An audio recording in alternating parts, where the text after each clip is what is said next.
I'm Grace, and I read The Trial of the Sun Queen by Nisha Tuli, so you don't have to, but you can if you want to. Sun Queen takes place in a fantasy world. There are multiple kingdoms or courts, but there are three that are the main focus of the book. The Aurora Kingdom, the Sun Kingdom, and the Kingdom of Heart. The Kingdom of Heart is a kingdom that other kingdoms pretend doesn't exist. Invaded and conquered a long time ago. The royal family from that court was taken hostage, unalived, and has not been seen for many, many years.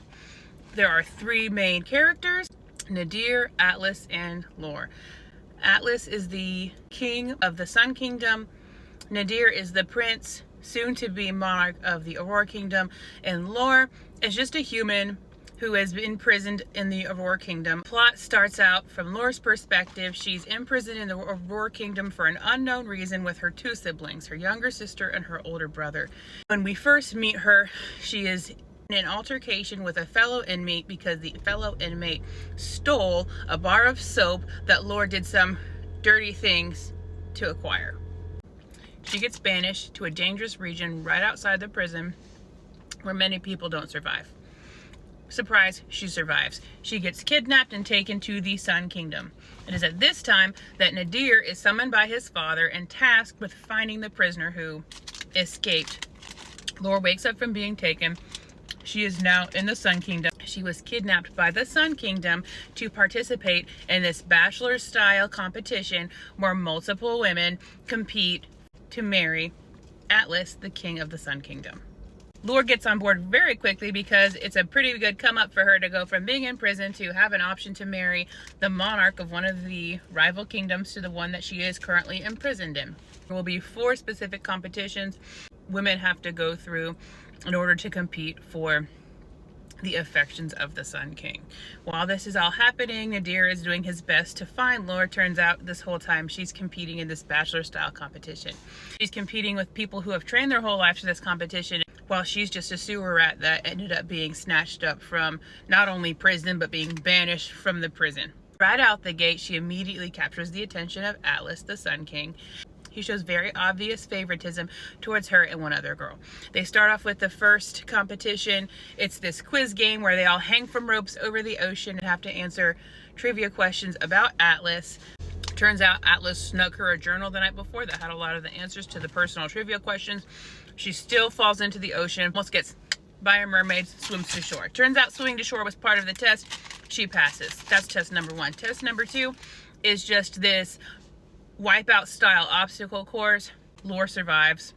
Test number 3 comes at the same time as this event called the sunball.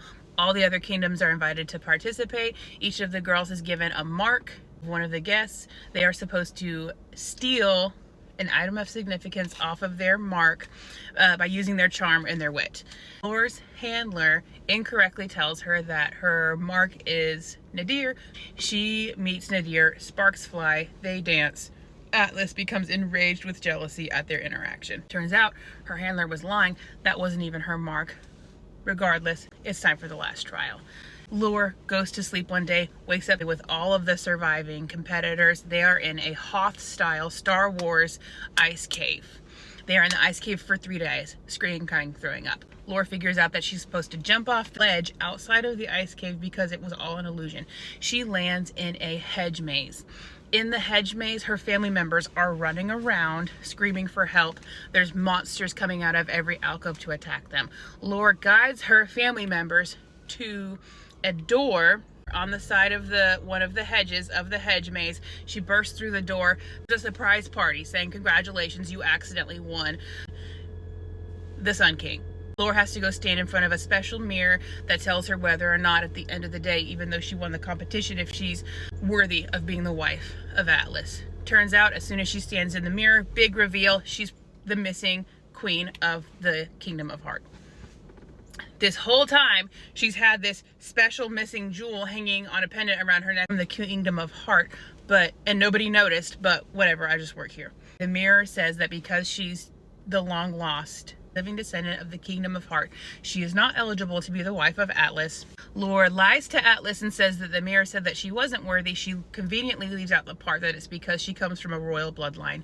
She gets placed into prison for not complying and marrying him, and then she gets rescued rescued by Nadir and his friends. The end. If you liked this, you can subscribe to my podcast called Read It and Screech, where I give these cliff notes and these cringiest quotes on all podcast platforms.